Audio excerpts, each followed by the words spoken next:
Hello students, welcome to my channel learning twist with Shalini ma'am. तो आज हम पढ़ेंगे differences between fertilisers and manure. तो मैंने अभी लास्ट वीडियो में आपको बताया है कि फर्टिलाइज़र्स और मैन्योर क्या क्या होते हैं। तो ठीक है, तो फर्टिलाइज़र और मैन्योर का ये डिफ्रेंशिएट है, ये बहुत इंपॉर्टेंट क्वेश्चन है हमारा कि इसका करने के लिए बहुत ज़रूरी है। जैसे कि यह है differences between fertilisers and manure. तो अब बताएंगे हम आपको कि फर्टिलाइज़र जैसे एक साइड में और इधर मैन्योर है। तो फर्टिलाइज़र का क्या है? Fertiliser is a man made inorganic salt. Okay, ऐसी इस साइड में मैन्योर का पढ़ लेंगे। ये जो होते हैं फर्टिलाइज़र मैन मेड होते हैं, और manure is a natural substance obtained by the decomposition of cattle Dang and plant residues. ठीक है, तो अब कैसे बताते हैं? जैसे मैन्योर जो होते हैं वो हमारे नेचुरल सब्सटेंस होते हैं बाय द डिकम, और जो कि हमें डिकम्पोजिशन से प्राप्त होते हैं, जैसे कैटल डंग होता है और प्लांट रेसिड्यूज। ओके, अब सेकेंड आता है कि fertilisers is prepared in factories. जो फर्टिलाइजर होते हैं वो हमें फैक्ट्री में प्रिपेयर करे जाते हैं। और manure can be prepare in the fields, और मैन्योर जो तैयार किए जाते हैं वो फील्ड्स में तैयार किए जाते हैं। थर्ड पर आता है fertilisers does not provide any humus to the soil. और फर्टिलाइजर्स जो होते हैं वो कोई भी सॉइल ह्यूमस नहीं करते हैं। Manure provides a lot of humus to the soil, और मैन्योर जो होते हैं वो बहुत सारी ह्यूमस सॉइल में प्रोवाइड्स करते हैं। नंबर 4 पर आता है कि fertilisers are very rich in plant nutrients like nitrogen, phosphorus and potassium. Fertilisers में जो होता है कि बहुत अधिक मात्रा में न्यूट्रिएंट्स होते हैं, जैसे कि नाइट्रोजन, फॉस्फोरस और पोटेशियम। और manure is relative less rich in plant nutrients. In table 1.1 gives the differences between the fertiliser and manure. ये मैंने आपको ऊपर पढ़ाई दी है, ये वही जो है डिफरेंसेस हैं फर्टिलाइजर एंड मैन्योर के। अब आता है एडवांटेजेस ऑफ मैन्योर। तो एडवांटेजेस क्या क्या है मैन्योर के? तो the organic manure is considered better than fertilisers. This is because जो ऑर्गेनिक मैन्योर होता है वो बेटर होता है फर्टिलाइजर्स की अपेक्षा। तो दिस इज बिकॉज ये क्यों होता है? क्योंकि it enhance the water holding capacity of the soil. इस पर जो होती है वाटर होल्डिंग, सॉइल में वाटर होल्ड करने की कैपेसिटी ज़्यादा होती है। It makes the soil porous due to the which exchange of gases become easy. जो ये वर्ड आता है पोरस, ये याद कर लीजिए ना। पोरस, पोरस मीन्स होता है आपका छिद्र, जो छेद होते हैं हमारे। It makes the soil porous due to the which, ये जो होता है मैन्योर के यूज़ से, जो हम मैन्योर डालते हैं तो उसमें जो सॉइल होती है मिट्टी में छेद हो जाते हैं। Due to which exchange of gases become, जिससे कि मिट्टी में गैसों का जो आदान प्रदान होता है वो ईजी हो जाता है। थर्ड पर आता है to it increase the number of friendly microbes. जो और ये जो होता है कि फ्रेंडली जो माइक्रोब्स होते हैं उनकी संख्या में वृद्धि करता है। It improves the texture of the soil, और ये जो सॉइल का टेक्सचर होता है, टेक्सचर मीन्स होता है बनावट। जो सॉइल का जो टेक्सचर होता है उसको बनाने, उसकी बनावट में इम्प्रूवमेंट लाता है। अब आता है आपको फिर मैं नीचे पिछले वीडियो में मैंने पढ़ाया है कि क्या क्या उसमें क्रॉप के वो होते हैं। तो अब ये आता है इरीगेशन। इरीगेशन क्या होता है? अब देखो, जैसे all living beings need water to live. सारे जितने भी लिविंग ऑर्गेनिज्म हैं उन सबको जीने के लिए पानी चाहिए, जीवन के लिए। तो water is important for proper growth and development. Water is absorbed by the plants roots. Water is important for proper growth. Water जो है वो प्रॉपर ग्रोथ के लिए और डेवलपमेंट के लिए बहुत इंपॉर्टेंट है। Water is absorbed by the plant roots. Water plant roots के द्वारा एब्जॉर्ब किया जाता है। Along with water minerals and fertilisers are also absorb. Water के साथ साथ minerals and fertilisers are also absorb, वो भी एब्जॉर्ब करे जाते हैं। Plants contain nearly 90% water. Plants जो होते हैं वो 90% वाटर कंटेन कर लेते हैं। Water is additional because germination of seed does not take place under dry conditions. Water हमारा इसलिए भी एडिशनल है क्योंकि जब सीड्स का जर्मिनेशन होता है, जैसे कि हमारा कोई ग्रेन होता है, वीट हो गया या कोई दाल वगैरह हो गई, तो जैसे हम उसमें पानी डालेंगे तो अंकुरित हो जाता है, तो उसमें अंकुर से निकलने लगते हैं। देखा होगा आपने कभी, जैसे हम किसी सीड को पानी में डाल देंगे वो फूल जाएगा, उसमें अंकुर निकलने लगते हैं, तो इसको हम जर्मिनेशन प्रोसेस कहते हैं।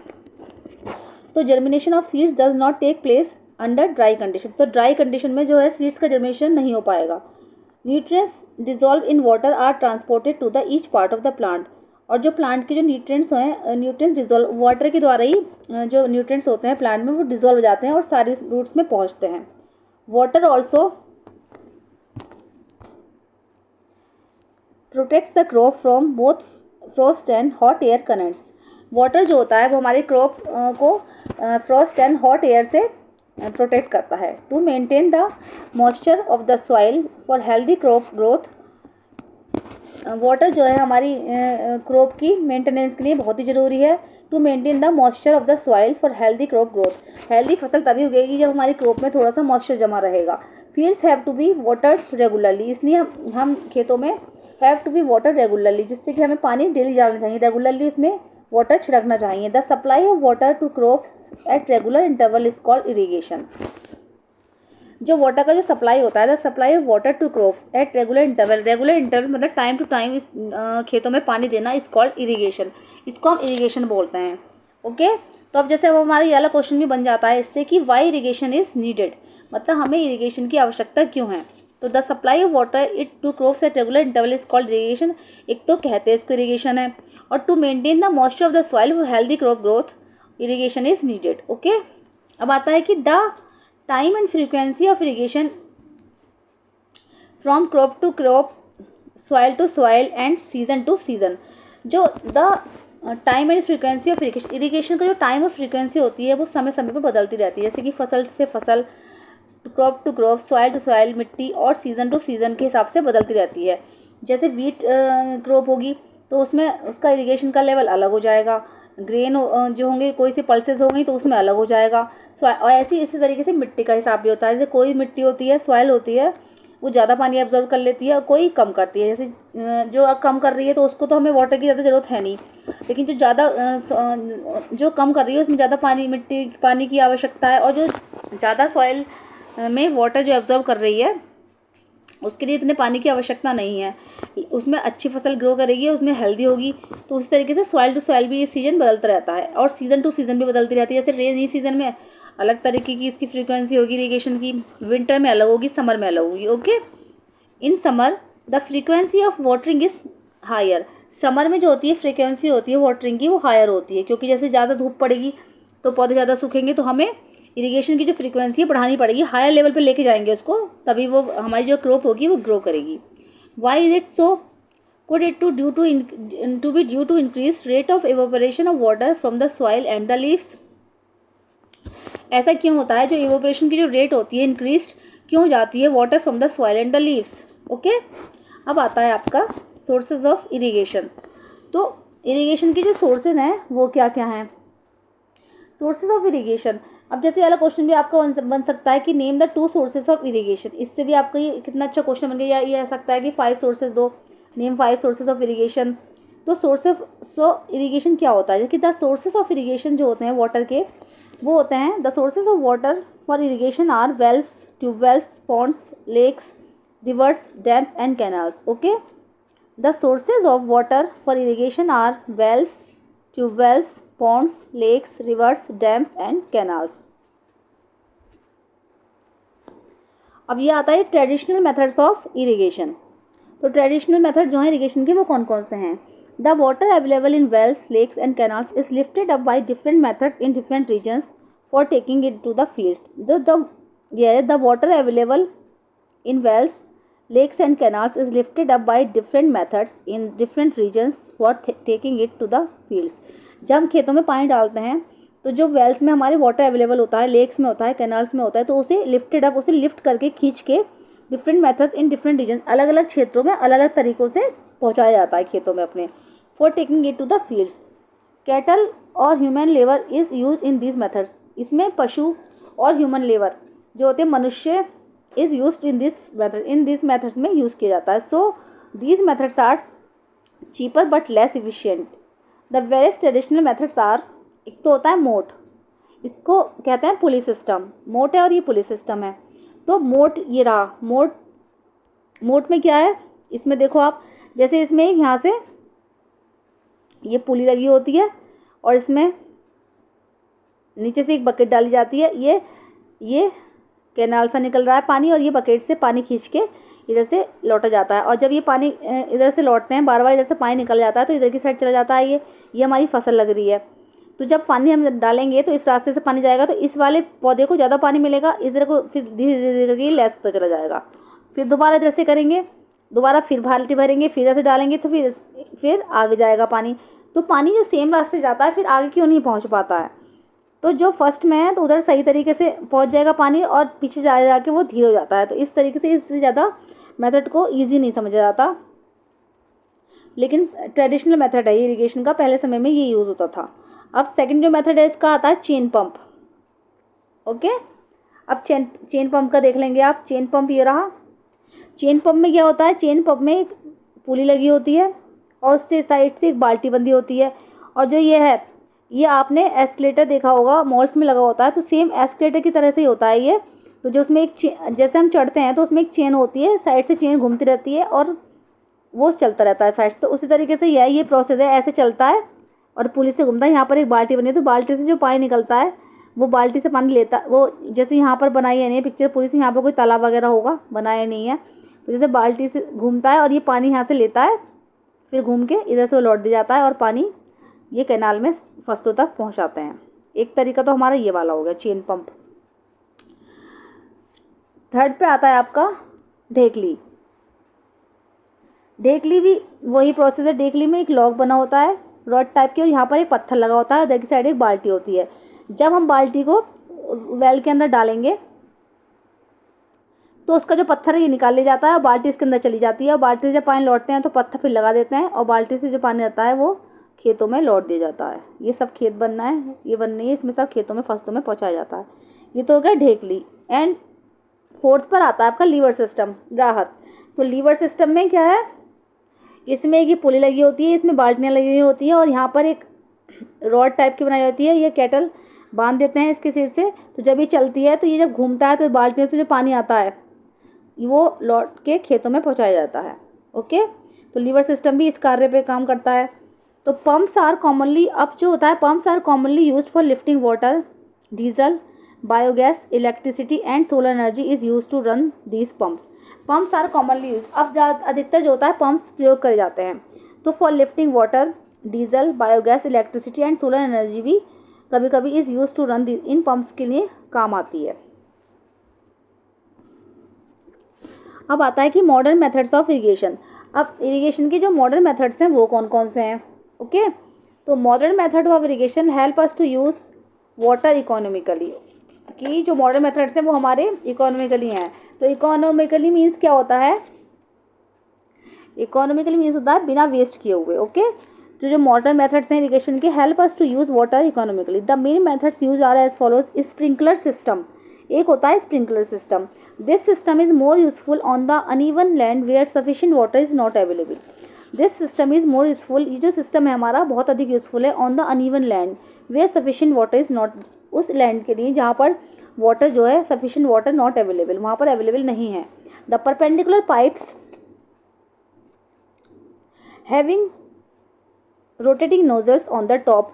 द परपेंडिकुलर पाइप्स, जो इसमें होता है, इसमें परपेंडिकुलर पाइप्स होते हैं, having rotating nozzles on the top, top पर जो नोजल्स लगे होते हैं, are join to the main pipeline, और मेन पाइपलाइन से वो ज्वाइन होते हैं at regular intervals. When water is allowed to the flow through the main pipe under pressure with the help of the pump, it escapes from the rotating nozzles. It gets sprinkled on the crop as if it is raining. Sprinkler is very useful for lawns, coffee plantation and several other crops. Okay, ये जो है हमारा, मैं इसके picture के माध्यम से समझाती हूँ। जैसे ये है तो इसमें क्या होता है, द परपेंडिकुलर पाइप्स, इसमें जो होता है ये दो पाइप हैं, मेन पाइप हैं ये, और फिर जो होता है ये परपेंडिकुलर लगे हुए हैं। परपेंडिकुलर का मीन्स होता है 90 डिग्री, 90 डिग्री के हिसाब से ये लगे हुए हैं। तो जो होता है the perpendicular pipes having rotating nozzles on the top, इनके टॉप पर जो होते हैं छेद होते हैं, रोटेटिंग नोजल्स होते हैं, are joined in the main pipeline, जो कि मेन पाइपलाइन से ज्वाइन होते हैं। तो when water is allowed to flow through the main pipe, जब वाटर चलता है, जब वाटर जब यहाँ से निकल जाता है, ये घूमता है, जब मेन पाइप से पानी आता है वाटर से, तो ये परपेंडिकुलर जो पाइप्स है इसमें चला जाता है। It escape from the rotating nozzles, it gas sprinkle on the crop, और जो ये सारा पानी जो होता है जो स्प्रिंकल हो जाता है सारे खेतों में। इट इज़ रेनिंग, और ऐसा प्रतीत होता है जैसे कि रेनिंग हो रही है, रेन हो रही है। Sprinkler is very useful for lawns, sprinkle जो होता है sprinkler useful for lawns, lawns जो बड़े बड़े लॉन्स होते हैं जिसमें ग्रास होती है, ग्रीन ग्रास, तो उसके लिए बहुत ये यूज़फुल है। कॉफ़ी प्लांटेशन में बहुत यूज़फुल है, एंड सेवरल अदर क्रॉप्स, और जो कई तरीके की फसलें हैं उसके लिए यूज़फुल है। ओके, अब सेकंड पर आता है आपका drip system. In this system the water falls drop by drop directly near the roots, so it is called drip system. अब जैसे ये वाला क्वेश्चन आ सकता है कि व्हाट इज़ ड्रिप सिस्टम, तो ड्रिप सिस्टम भी एक तरीके का फसलों को पानी देने का यंत्र है। जैसे कि ड्रिप सिस्टम में क्या होता है, ड्रिप सिस्टम में ये भी उसी की तरह से होता है। जैसे इसमें मेन पाइप होता है ना, मेन पाइप से पानी जाता है, और जो ड्रिप सिस्टम ये बना रखे हैं, इसमें ये जो बना रखे हैं इसमें सीधे यहाँ पर जहाँ पर प्लांट है वहीं पर इनमें छेद करे जाते हैं, तो ये ड्रॉप बाय ड्रॉप पानी चलता रहता है। In this system the water falls drop by drop directly near the roots. बिल्कुल ड्रॉप बाय ड्रॉप जब चलता है पानी तो सीधा वो रूट्स में जाता है। So it is called drip system. It is the desi technique for watering fruit plants, gardens and trees. Okay, it is the best technique best technique for watering fruit plants, gardens and trees. ये है हमारी best technique है for watering fruit plants के लिए, gardens के लिए और trees के लिए। Water is not wasted at all. इसमें जो होता है वाटर वेस्ट नहीं होता। It is a boon in regions where availability of water is poor. Boon means क्या होता है, बोन्स में लिख लेंगे, बोन मीन्स होता है आशीर्वाद।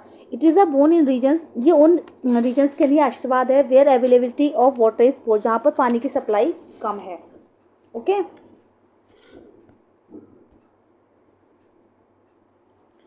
अब आपका आता है कि प्रोटेक्शन फ्रॉम वीड्स। जो वीड्स होती है, मैंने अभी लास्ट वीडियो में आपको बताया था कि वीड्स होती क्या है।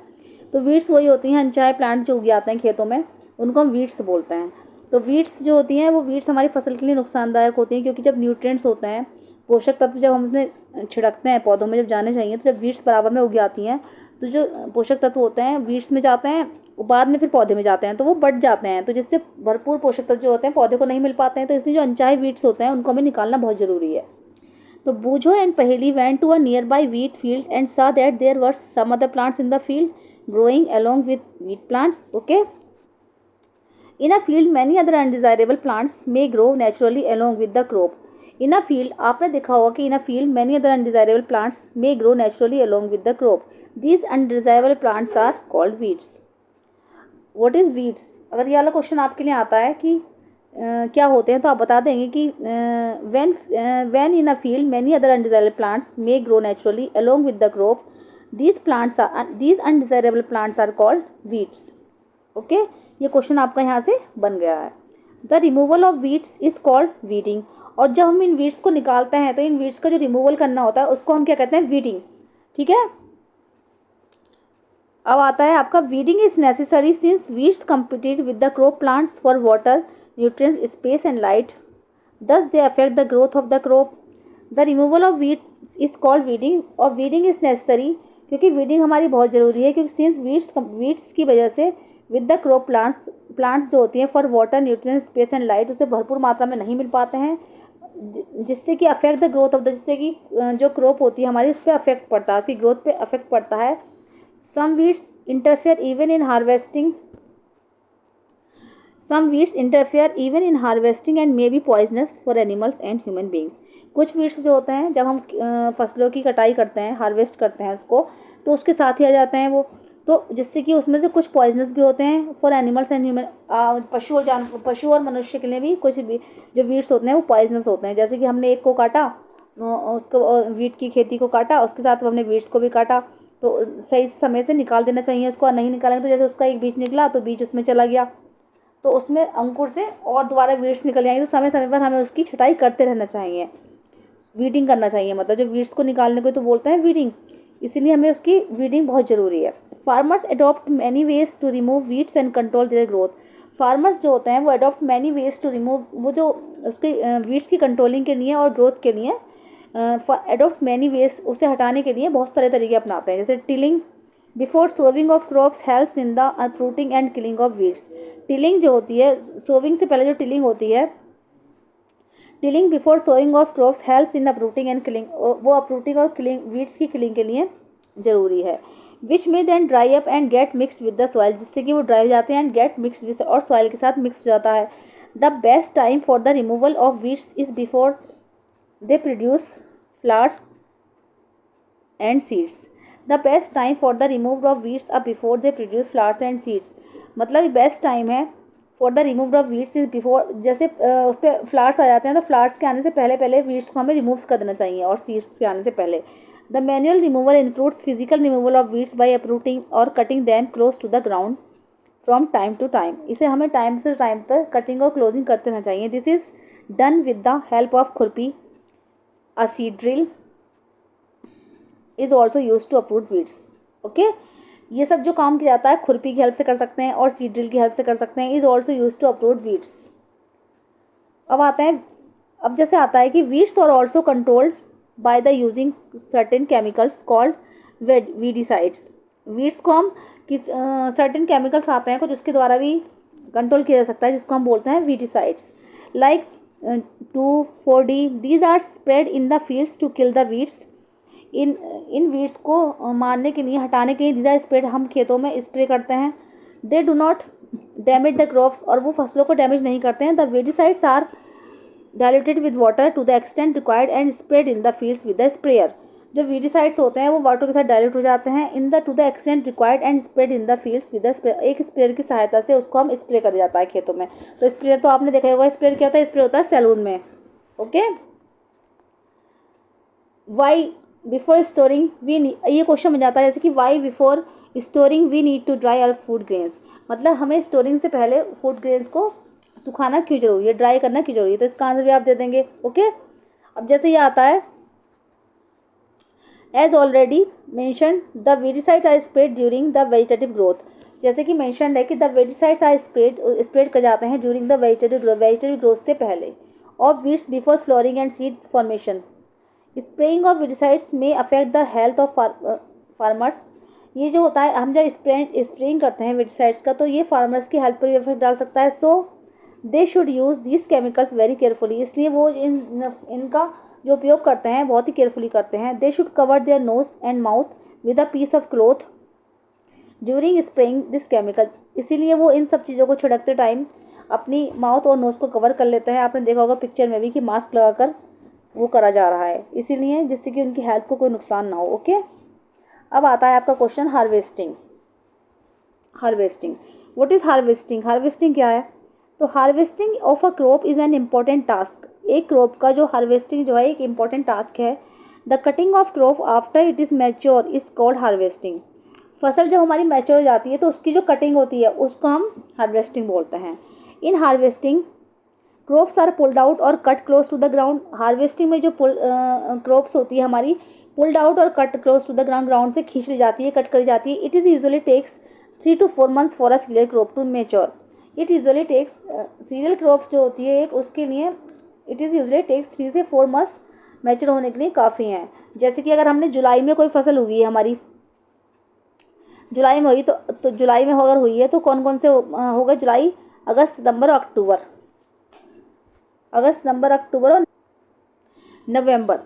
तो यानी कि नवंबर में जो होगी हमारी फसल मैच्योर हो जाएगी और उसको हम काट लेंगे, तो उसको हम हार्वेस्टिंग बोलते हैं। ओके, अब जैसे आता है कि harvesting in our country is either done manually by sickle. हमारी जो कंट्री में जो हार्वेस्टिंग की जाती है मैन्युअली बाय सिकल के द्वारा की जाती है। सिकल, ये रहा, ये हो गया सिकल हमारा। सिकल एक तरीके का वो होता है हंसिया टाइप का, उससे अपनी फसल को काट लिया जाता है। और बाय मशीन, या फिर वो मशीन के द्वारा करा जाता है। कॉल्ड हार्वेस्टर, इसको हम हार्वेस्टर बोलते हैं मशीन को। In the harvested crop the grain seeds need to be separated. और हार्वेस्टेड जो क्रॉप होती है उसमें जो ग्रेन सीड्स होते हैं नीड टू बी उनको हमें सेपरेट करने की आवश्यकता होती है from the chaff. This process is called threshing. इस प्रोसेस को हम थ्रेशिंग बोलते हैं। Okay, this is carried out with the help of a machine called combine which is in fact a harvester as well as a thresher. This process is called threshing and this is carried out with the help of a machine. ये एक process जो होता है एक machine की help से किया जाता है, कॉल्ड कंबाइन, जिसको हम कंबाइन बोलते हैं। Which is in fact a harvester, ये इनफैक्ट एक हार्वेस्टर है as well as a thresher, और एक थ्रेशर की तरह काम करता है। ओके, कंबाइन मशीन देख लो, इसकी वजह से आज फसल जो हार्वेस्ट करने में ईजीली होने लगा है और हम फसल आसानी से काट सकते हैं। आजकल तो बहुत बहुत अच्छी अच्छी मशीनें आ गई हैं जिसकी वजह से खेती आसानी से हो जाती है। ओके, अब आएंगे नीचे इसके नेक्स्ट स्टेंजा पे। Farmers with small holdings of land do the separation of grain and चेल बाय विनोइंग। फार्मर्स जो होते हैं किसान हमारे, with small holdings of land do the separation of grain, और ग्रेन को सेपरेट करने का काम करते हैं। जो सेपरेट हो जाता है, सेपरेट को उसे कोड़े और उसे ग्रेन्स को अलग अलग कर लेते हैं, उसको हम बोलते हैं winnowing. You have already study this in class 6। आपने ये सब लर्न किया है, स्टडी कर रखी है आपने इसकी ऑलरेडी 6th क्लास में। ओके, विनोइंग मशीन, ये रही विनोइंग मशीन, ये एक विनोइंग मशीन होती है। ओके, अब आते हैं नेक्स्ट उस पेज पर। हार्वेस्ट फेस्टिवल्स, पहले तो ये पढ़ लेते हैं, येलो बॉक्स में जो दे रखा है कि आफ्टर 3 और 4 months of hard work there comes the day of the harvest. 3 और 4 मंथ्स के हार्ड वर्क के बाद एक दिन आता है harvest. The site of golden fields of standing crop, जिसमें सुनहरी सुनहरी फसल उग के खड़ी हो गई होती है, लेडन विद ग्रेन से भरी हुई, फिल्स the hearts of farmers with Joy and a sense of well being, जिससे कि फार्मर्स के जो हार्ट होते हैं वो खुशी से झूम उठते हैं। The efforts of the past season have borne fruit and it is time to relax and enjoy a little. इसके बाद the efforts of the past season, पिछले सीजन के have borne from and it is time to relax, और ये एक relaxing time होता है तो enjoy a little. The period of harvest is the of great joy and happiness in all parts of the India. ये खुशी का जो पर्व होता है, जो ये हार्ट में हमारी खुशी होती है किसानों के, ये happiness in all parts India के विभिन्न भागों में खुशी के साथ मनाई जाती है। Man and women celebrate it with the great enthusiasm, special festivals associated with the harvest season, the Pongal, Baisakhi, Diwali, Nabanna and Bihu. Okay, जो ये सारे फेस्टिवल्स होते हैं जो फसल जैसे हार्वेस्ट हो जाती है उसको काट लेते हैं, फसल तैयार हो जाती है, special festival with the harvest season. ये सब स्पेशल फेस्टिवल हैं हार्वेस्ट सीजन के। कौन कौन से होते हैं? पोंगल, बैसाखी, दिवाली, नबन्या एंड बिहू। ये भी क्वेश्चन आ सकता है कि हार्वेस्ट फेस्टिवल के स्पेशल फेस्टिवल्स कौन कौन से हैं। ओके, हार्वेस्ट सीजन के, सॉरी, हार्वेस्ट सीजन के स्पेशल फेस्टिवल कौन कौन से, तो आप बता देंगे पोंगल, बैसाखी, दिवाली, नबन्या एंड बिहू, होली भी है। ओके, स्टोरेज, अब बाद में जब इसकी विनोइंग हो जाती है तो हम इसको स्टोरेज करके रख लेते हैं। तो विनोइंग का मतलब वही, पहले पुराने समय में जो छाछ से हम फटकते थे ना, जैसे कूड़ा अलग हो गया और ग्रेन अलग रह गया, तो कूड़ा जो था लाइट होता था और जो उसके ग्रेन्स होते थे वो हार्ड होते थे, तो जो हल्का वाला होता है वो उड़ के चला जाता है, उसको हम विनोइंग बोलते हैं। तो उस तरीके से आजकल ये मशीन आ गई जिसकी वजह से हम विनोइंग कर लेते हैं। Storage of produce is an important task if the harvested grains are to be kept for longer time. Storage of produce is an important task, अब जो ग्रेन्स हुए हैं हमारे, उसको स्टोरेज करके रखना एक इम्पॉर्टेंट टास्क होता है। ओके, अब हम आते हैं स्टोरेज पर। तो storage of produce is an important task if the harvested grains are to be kept for longer time, they should be safe from moisture, insects, rats and microorganisms. Okay, तो storage of produce, जो हमारा production हुआ है इसको store करके रखना is an important task, एक important task होता है। If the harvested grains are to be kept for, अगर हम हार्वेस्टेड ग्रेन्स को लंबे समय तक सुरक्षित रखना चाहते हैं तो they should be safe from moisture, वो मॉइस्चर से सेफ होने चाहिए, insects, rats and micro organism से, मतलब हमें इन सबको इंसेक्ट्स, मॉइस्चर, रेट्स और माइक्रो ऑर्गेनिज्म से बचाना चाहिए। Harvested grains have more moisture, harvested जो ग्रेन्स होता है उसमें ज़्यादा मॉइस्चर होता है। If freshly harvested grains are stored without drying, अगर हम हार्वेस्टेड ग्रेन्स को स्टोर विदाउट ड्राइंग, उन्हें बिना सुखाए ही ऐसे स्टोर कर लेंगे, तो दे मे गेट स्पॉइल और attacked by the organism. They may gate spoil, उनमें ज़्यादा डैमेज होने का खतरा रहेगा, और अटैक्ड बाय द, उस पर ऑर्गेनिज्म अटैक करेंगे, making them unfit for use और फॉर जर्मिनेशन, और वो यूज़ के लिए अनफिट रहेंगे, और फॉर जर्मिनेशन, और जैसे कि उसमें ऐसा होता है जैसे हम मॉइस्चर चला जाता है तो उससे उसमें जर्मिनेशन भी हो जाता है। जर्मिनेशन मतलब जैसे होता है अगर गेहूँ है बाई चांस हम उसमें पानी में उसको डाल देंगे तो फूल जाएगा, फूलने से उसके अंदर अंकुर निकल जाते हैं, तो जर्मिनेशन हो जाता है, जिससे कि वो खाने लायक नहीं रहता है, ख़राब हो जाता है। इसीलिए इसको हमें अगर पहले करना है, अगर स्टोर करना है तो उसको पहले हमें ड्राई करके रखना पड़ेगा, बिल्कुल उसमें मॉइस्चर ना रहे, तो ड्राई करके उसको स्टोर करके रखा जाता है। Okay, hence before storing them, इसीलिए स्टोरिंग से पहले the grains are properly dried in the sun to reduce the moisture in them. इसीलिए स्टोरेज से पहले the grains are properly dry, जो ग्रेन्स होते हैं वो हमारे प्रॉपर्ली ड्राई होने चाहिए इन द सन, सन में, धूप में अच्छी तरह से सूखे होने चाहिए, to reduce the moisture in them, जिससे कि उनका मॉइस्चर जो होता है वो रिड्यूस हो सके। This prevents the attack by insect, paste, bacteria and fungi. तो दिस प्रिवेंट, जिससे कि ये कि इंसेक्ट, पेस्ट, बैक्टीरिया और फंगी से जो होने वाले अटैक होते हैं उससे सुरक्षित रह सके। अब जैसे आता है कि silos for storage of grains, ये जो सिलोज होते हैं स्टोरेज ऑफ ग्रेन्स को स्टोर करने के लिए। तो कुछ नहीं होता, बस इसमें ये मेटल के बॉक्सेस लगे होते हैं जिससे कि उसमें वो हर चीज़ से सुरक्षित रह सके, मॉइस्चर वगैरह ना लगे, उसमें इंसेक्ट्स ना लगे, तो इसमें भी हम ग्रेन्स रख सकते हैं। जैसे ग्रेन्स कोई सा वीट रख सकते हैं, पल्सेस रख सकते हैं, कुछ भी रख सकते हैं, ये सिलोज बनाए जाते हैं बड़े बड़े। ओके, अब नीचे आता है ये जूट बैग होते हैं, जूट बैग में भी हम करके storage of grains in Ghani bags in granaries, इसमें जूट बैग में भी हम इनको करके रख सकते हैं। फार्मर्स, ये आ गया farmers store grains in jute bags और metallic bins, however large scale storage of grains is done to silos and granaries to protect them from pests like rats and insects.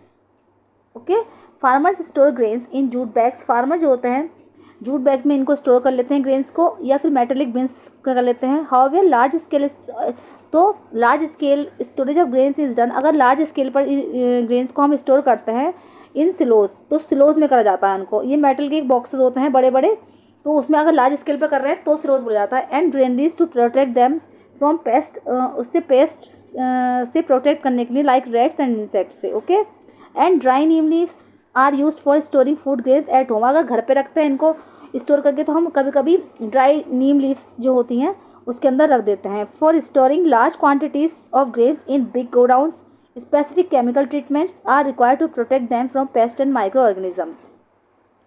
और अगर हम बड़े पैमाने पर कर रहे हैं, ये सब ग्रेन्स का स्टोरेज कर रहे हैं, for storing large quantities of grains in big godowns, तो वो गोदामों में रखे जाते हैं बड़े बड़े। स्पेसिफिक केमिकल ट्रीटमेंट्स, तो स्पेसिफिक केमिकल ट्रीटमेंट के साथ रखे जाते हैं। Are required to protect them, जिससे कि वो पेस्ट से और माइक्रो ऑर्गेनिज्म से सुरक्षित रह सकें। अब आता है कि फूड फ्रॉम एनिमल्स, जैसे ये है कि एनिमल्स का फूड क्या क्या है। ओके, तो एक्टिविटी 1.3 है, make the following table in your notebook and complete. अब एक आप टेबल बना लेंगे और अपनी नोटबुक में कंप्लीट कर लेंगे। जैसे कि फूड है हमारा मिल्क, तो मिल्क हमें किससे मिलता है, cow, buffalo, she goat, she camel. Okay, तो अब जैसे हम इस लिख सकते हैं, इसमें मिल्क की जगह कर्ड भी आ सकता है। ओके, कर्ड, घी आ सकता है, कर्ड, घी, बटर, कुछ भी आ सकता है। ओके, जो हमें इससे मिलता है इन वाले एनिमल्स से। अब नीचे आ जाएंगे पैराग्राफ पर कि after completing this table you must have seen that like plants animals also provide us with different kinds of food. इस टेबल को कंप्लीट करने के बाद आपने देखा होगा कि जैसे कि plants animals also provide us with different kind, ये जो प्लांट्स और एनिमल्स होते हैं हमें different kind of food provide करते हैं। Many people living in the coastal areas consume fish, बहुत से पीपल जो होते हैं कोस्टल एरियाज में रहते हैं तो वो फिश को कंज्यूम करते हैं as a major part of their diet, जो कि उनकी डाइट का महत्वपूर्ण पार्ट है।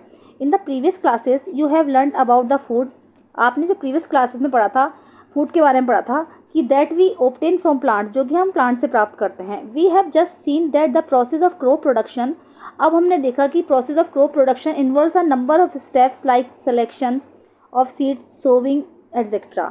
अब जो आज हमने पढ़ा इस चैप्टर में कि वो क्रॉप प्रोडक्शन था, तो क्रॉप प्रोडक्शन में हमने पढ़ा कि बहुत सारे स्टेप्स थे इसमें जो हमने पढ़े, उसमें मैंने आपको पढ़ाया कि involves a number of steps like selection होता है ऑफ सीड्स, सोविंग, विनोइंग, बहुत सारे स्टेप्स होते हैं जिससे हम क्रॉप का प्रोडक्शन कर सकते हैं। Okay, similarly animals Rudyard at home और इन फार्म, इसी तरीके से एनिमल्स रियर्ड एट होम, तो एनिमल्स जो होते हैं होम पर या फार्म्स में रहते हैं, have to be provided with proper food shelter and, जिससे कि उन्हें प्रॉपर फूड, शेल्टर और केयर मिल सके। When this is done on a large, जब ये काम बहुत लार्ज स्केल पर होता है तो it is called animal husbandry.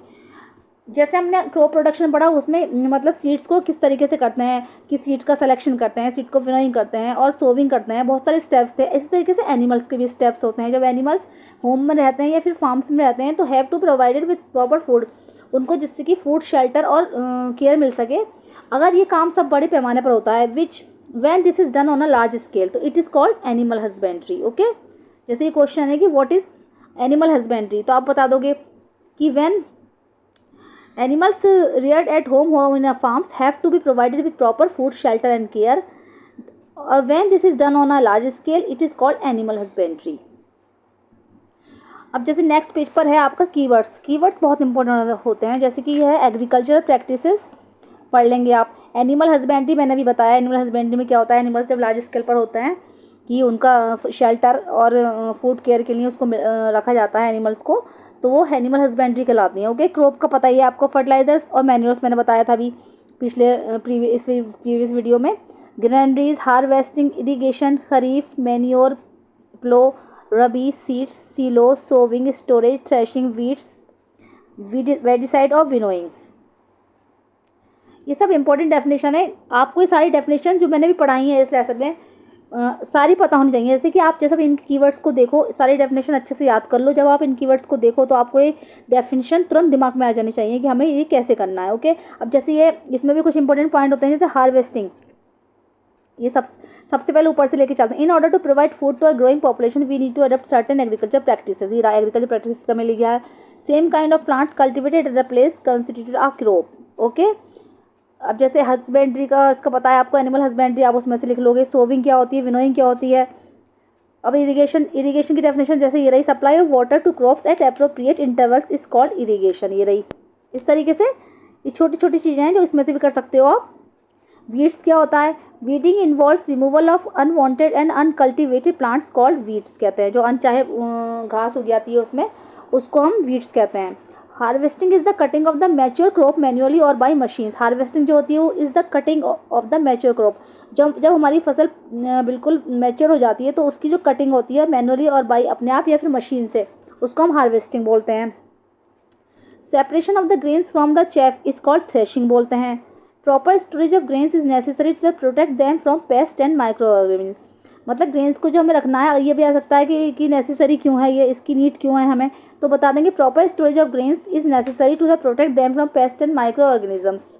Okay, अब बस एनिमल हस्बेंड्री का है, तो एनिमल हस्बेंड्री को तो बता ही दिया है, बहुत ईजी है। Food is also obtain from animals for which animals are reared, this is called animal husbandry. जो मतलब लार्ज स्केल पर जिसका काम कर जाता है, और एनिमल्स को हम रखते हैं फार्म्स में या होम पर। लेकिन ये नहीं कि आपने एक डॉगी पाल लिया तो वो हमारा एनिमल हस्बेंड्री हो गई, या एक बफेलो ले ली तो वो नहीं। जैसे सारे डॉगी तो सारे बफेलो इकट्ठे करके जब बहुत सारे फार्म या बड़े पैमाने पर लार्ज स्केल पर ही काम कर जाता है, तो this is called animal husbandry. Okay, तो चैप्टर आपका यहीं पर ख़त्म होता है बच्चों। अब मिलते हैं नेक्स्ट वीडियो में, तब तक के लिए धन्यवाद।